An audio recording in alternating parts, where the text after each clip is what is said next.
있습니다. 감사합니다.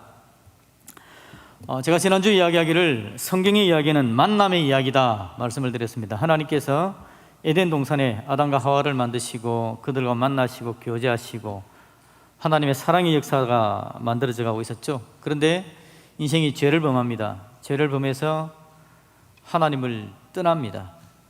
하나님과의 만남이 깨어진 거죠. 하나님을 떠나자 인생 가운데 모든 문제가 옵니다. 그래서 지금 우리가 가지고 있는 모든 문제는 하나님을 떠남으로 말미암아 인생 가운데 주어져 있는 어려움들입니다. 그래서 만나지 못하는 그 문제를 해결하기 위해서 우리 속에 죄의 문제를 해결하기 위해서 예수님께서 이 땅에 오시고 십자가의 죽으심으로 말미암아 예수님의 그 보혈의 은혜로 우리가 다시 하나님과 만나게 되었다라는 말씀을 지난주에 드렸죠. 만남 얼마나 중요한지 모릅니다. 하나님과의 만남, 하나님께서 우리를 만나주시는 것, 그게 우리의 삶의 모든 문제를 해결하고 우리가 새로운 힘 얻어 하나님께로 달려갈 수 있는 중요한 근거가 되는 겁니다. 그런데 오늘 본문의 말씀에 하나님께서 만나기 위해서, 만나주시기 위해서 강림하신다라고 이야기합니다. 11절 말씀에 그렇게 이야기하죠. 준비하게 하여 셋째 날을 기다리게 해라. 셋째 날에 무슨 일이 있습니까? 이는 셋째 날에 나 여호와가 온 백성의 목전에서 시내산에 강림할 것이니, 하나님께서 강림하신답니다. 오신답니다. 오시는 이유는 만나주시기 위함이죠. 하나님과 더 이상 인생이 만나지 못하는 상황이었습니다. 만나지 못하는 인생에게 하나님께서 오셔서 인생을 위로하시고 은혜를 더하시는 겁니다. 하나님이 오신다는 것은 위대한 이야기입니다. 강림한다라는 이야기를 다른 말로 하나님께서 오시는 거니까 우리 가운데 임재한다, 우리와 함께 있다, 그런 이야기가 될 겁니다. 보통 사람들의 생각이 하나님께서는 천지 만물을 창조하셔서 저 하늘 저편에 어딘가 계시겠지라고 생각하지만 하나님은 저 멀리 계신 하나님이 아니라 우리 곁에 우리와 함께 임재하시는 분이 바로 우리 하나님이시죠. 하나님께서는 그렇게 소망하고 갈망하던 인간과 함께하는 것, 하나님의 피조물인 인생과 함께하는 것, 하나님께서 그걸 계획하셨다가 진행하시는 겁니다. 공식적으로 이스라엘 백성들, 이스라엘 민족들에게 하나님께서 공식적으로 함께 임재하는 첫 번째 사건이다, 제가 그렇게 말씀을 드렸습니다. 이전에 아브라함과 이삭과 야곱과 요셉, 믿음의 족장들, 그들과 하나님께서 함께 하셨었는데 이제 민족으로 만들어진 이스라엘, 그들 가운데 임재하시는 하나님의 은혜, 그걸 보여주시는 장면입니다. 임재하신다, 강림하신다라는 이야기를 하는 거죠. 말씀드렸듯이 하나님께서 임재하신 것은 인간의 절망의 문제가 해결되어지는 시작점이다, 그렇게 말씀을 드렸습니다. 그래서 셋째 날 강림하신다, 엄청난 이야기입니다. 우리에게 위로가 되어지고 능력이 되어지는 귀한 말씀입니다. 자, 그런데 여러분, 셋째 날 임재하신다라는 말 앞에 있는 성경 구절 10절이죠. 우리가 읽었던, 다시 한번 제가 읽어볼게요. 여호와께서 모세에게 이르시되 너는 백성에게로 가서 오늘과 내일이라고 이야기합니다. 셋째 날이라는 말이 나왔는데 그 셋째 날에 배경되는 게 오늘과 내일이라는 날을 거쳐서 셋째 날로 연결되는 겁니다. 그러면 오늘과 내일은 뭘 해야 될까요? 그들을 성결하게 하며 그들에게 옷을 빨게 하고 라고 이야기합니다.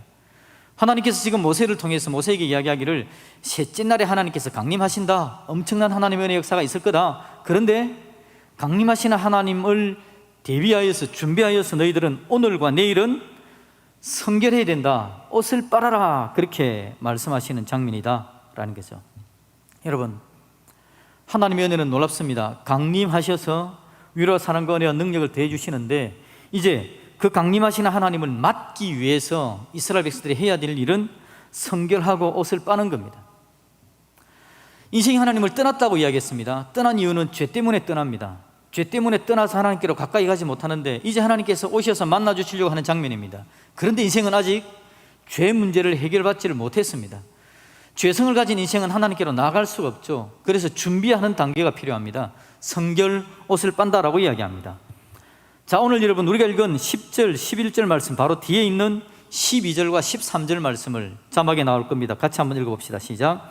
너는 백성을 위하여 주일의 경계를 정하고 이르기를 너희는 삼가 산에 오르거나 그 경계를 침범하지 말지니 산을 침범하는 자는 반드시 죽임을 당할 것이라. 그런 자에게는 손을 내지 말고 돌로 쳐 죽이거나 화살로 쏘아 죽여야 하리니 짐승이나 사람을 막론하고 살아남지 못하리라 하고 나팔을 길게 불거든 산 앞에 이를 것이니라 하라. 아멘. 이게 하나님께서 모세에게 하는 이야기입니다. 옷을 빨아라, 성결해라 라고 이야기합니다. 그런데 셋째 날 하나님께서 임재하시는데 산을 침범하는 자는 어떻게 하라고요? 12절에 반드시 죽이라 라고 이야기합니다. 하나님을 만나는데 준비가 안 되면 죽는 겁니다. 13절 볼까요? 그런 자들은 손을 대지 말고, 손도 대지 말고 어떻게 죽이느냐? 돌을 쳐서 죽이든지 활을 쏘아서 죽이든지 손 대지 말고 죽여라. 지금 그 이야기를 하는 겁니다. 여러분, 하나님께서 강림하신다, 임재하신다, 엄청난 하나님의 은혜라고 말씀을 드렸습니다. 그런데 은혜인데 죄성을 가지고 있는 존재, 준비 안 된 사람은 성경이 이야기하기를 죽는다라는 겁니다. 돌로 쳐서 죽이든지 화살을 쏘아 죽이든지 죽는다라는 거죠. 그러니 여러분, 결론적으로 하나님의 임재는 기다릴만 합니다. 하나님이 임재하셔야 인생의 문제가 해결되고 그때부터 인생이 새롭게 되어지는, 인생 가운데 놀라운 은혜 역사가 나타나지는 게 하나님께서 임재하시고 강림하심으로 되는 건데, 준비가 안 돼 있으면 죽는다라고 이야기하니까 여러분, 이게 섬찟하잖아요. 죽여라 라고 이야기합니다. 돌을 치든지 활을 쏘든지 죽이라 라고 말을 한다라는 겁니다. 좋긴 한데 잘못하면 죽을 수 있습니다. 성결하지 않으면, 옷을 빨지 않으면, 잘못 경계를 침범하면 죽는다라고 이야기를 하는 거죠. 여러분에게 하나님의 은혜가 있기를 주님의 이름으로 축복합니다. 하나님의 임재하심, 오늘 여러분 잘못하면 죽어 넘어가는 몇 사람 있을 수 있습니다. 지금 성경 말씀대로 하면 큰일이죠. 그런데 여러분, 하나님께서 임재하시고 준비되어지는 모습을 보여주는데, 그래서 오늘 내일은 준비하는 날이고 셋째 날은 하나님께서 강림하셔서 놀라운 복을 주시는 날이랍니다. 근데 여러분, 이 이야기가 출애굽기에만 나오는 게 아니라 로마서의 이야기가 바로 이 이야기입니다. 로마서를 보시면요, 로마서 1장부터 11장까지 이야기는 하나님의 강림에 대한 이야기입니다. 하나님께서 오시는 이야기. 여러분, 그 이야기 한번 볼까요? 로마서 3장 23절 말씀을 봅시다.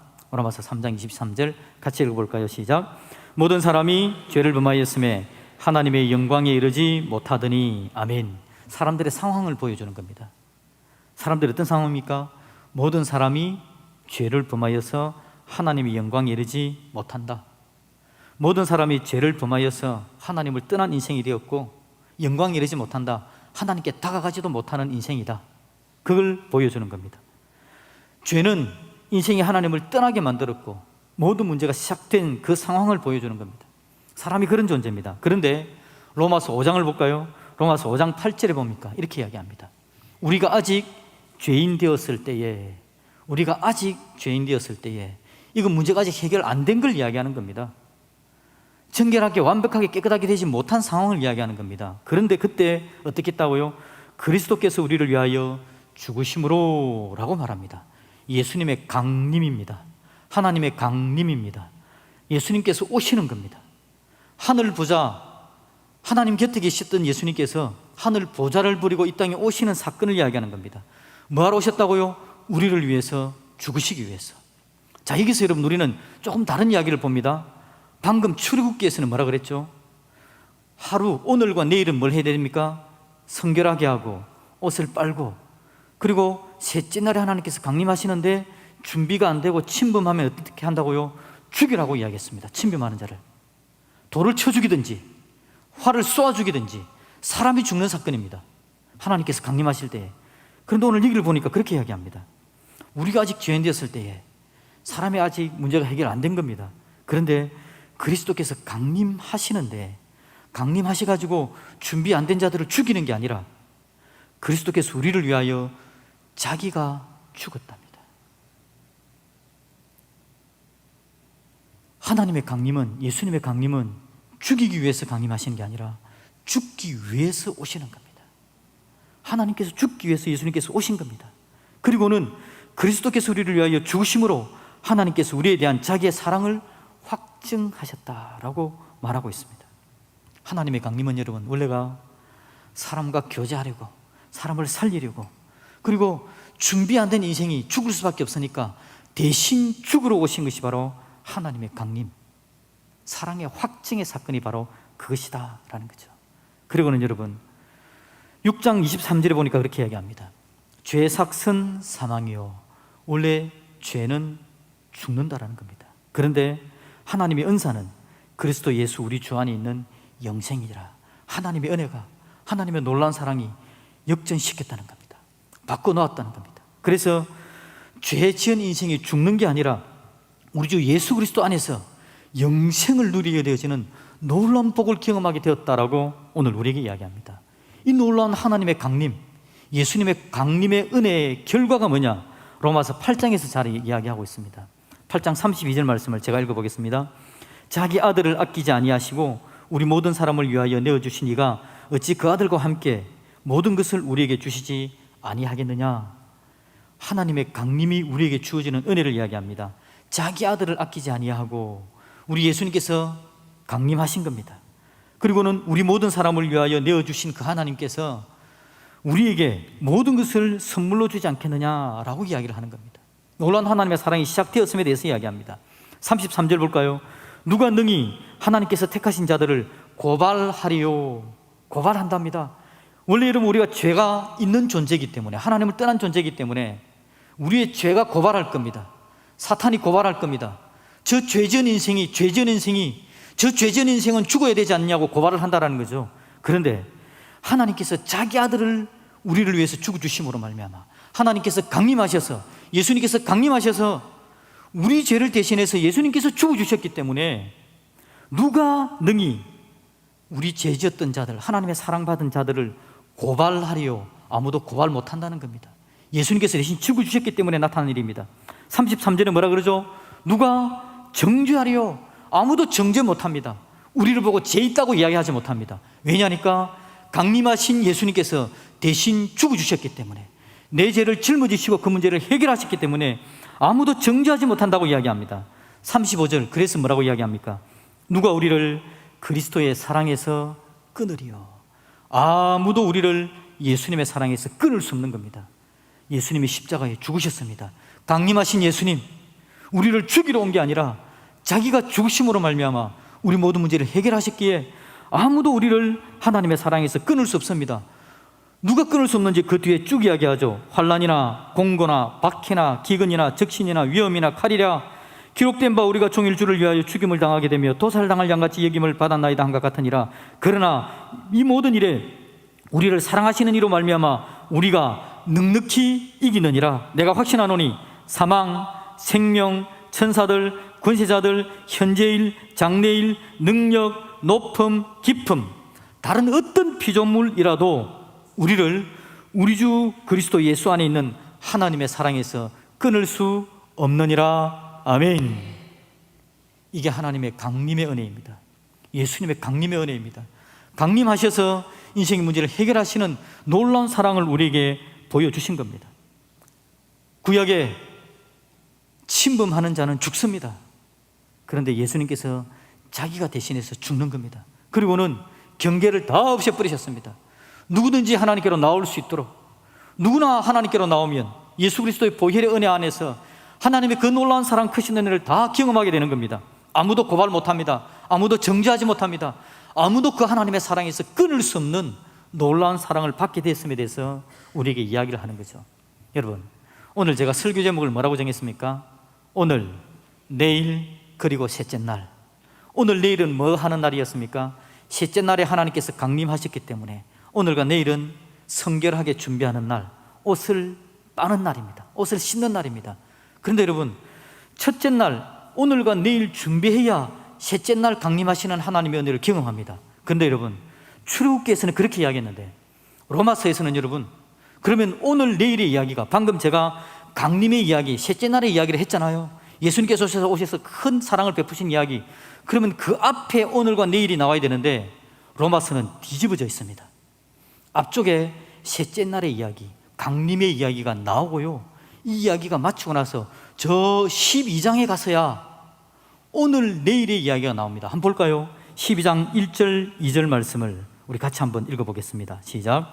그러므로 형제들아, 내가 하나님의 모든 자비하심으로 너희를 권하노니 너희 몸을 하나님이 기뻐하시는 거룩한 산 제물로 드리라. 이는 너희가 드릴 영적 예배니라. 너희는 이 세대를 본받지 말고 오직 마음을 새롭게 함으로 변화를 받아 하나님의 선하시고 기뻐하시고 온전하신 뜻이 무엇인지 분별하도록 하라. 아멘.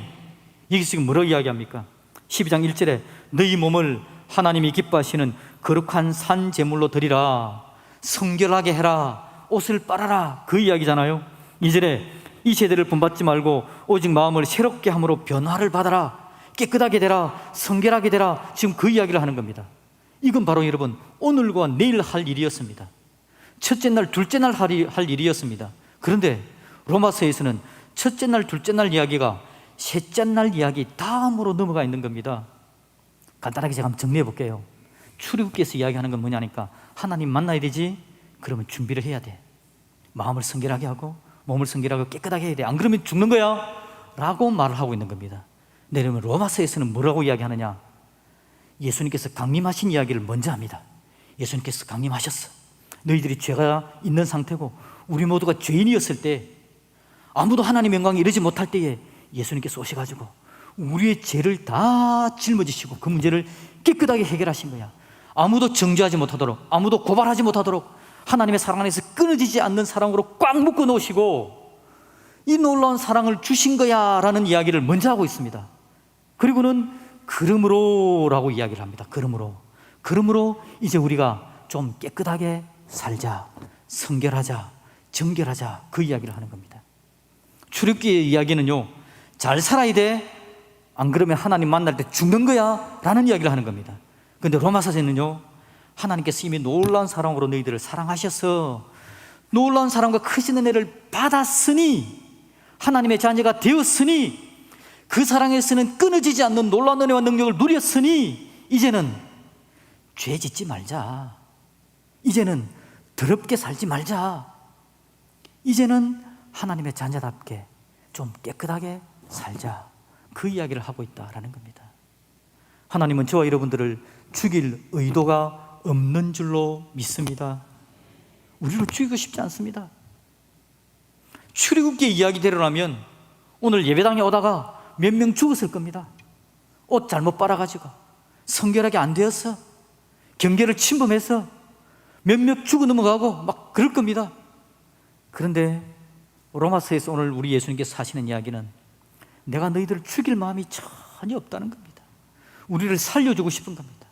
우리를 복되게 은혜와 능력으로 채워주고 싶은 겁니다. 하나님의 사랑과 은혜로 우리가 얼마나 놀라운 사랑받은 하나님의 사람인가에 대해서 먼저 이야기를 해주시는 겁니다. 그런데 하나님의 이 놀라운 사랑을 누린 우리가 이 사랑을 받고 제대로 하나님 앞에 좀 살았으면 좋겠다라는 마음으로, 그러므로 형제들아, 내가 하나님의 모든 자비하심으로 너희를 권하노니 너희 몸을 하나님이 받으실 만한 거룩한 산제물 되게 좀 하자, 깨끗하자, 정결하자, 잘 살자, 하나님 자녀답게 좀 살았으면 좋겠다, 그 이야기를 한다라는 겁니다. 우리 하나님의 사랑을 받은 하나님의 사람들인 줄로 믿습니다. 놀라운 하나님의 사랑이 저와 여러분을 살렸습니다. 그러니 여러분, 잘 삽시다. 깨끗하게 삽시다. 정결하게 삽시다. 우리의 옷을 빱시다.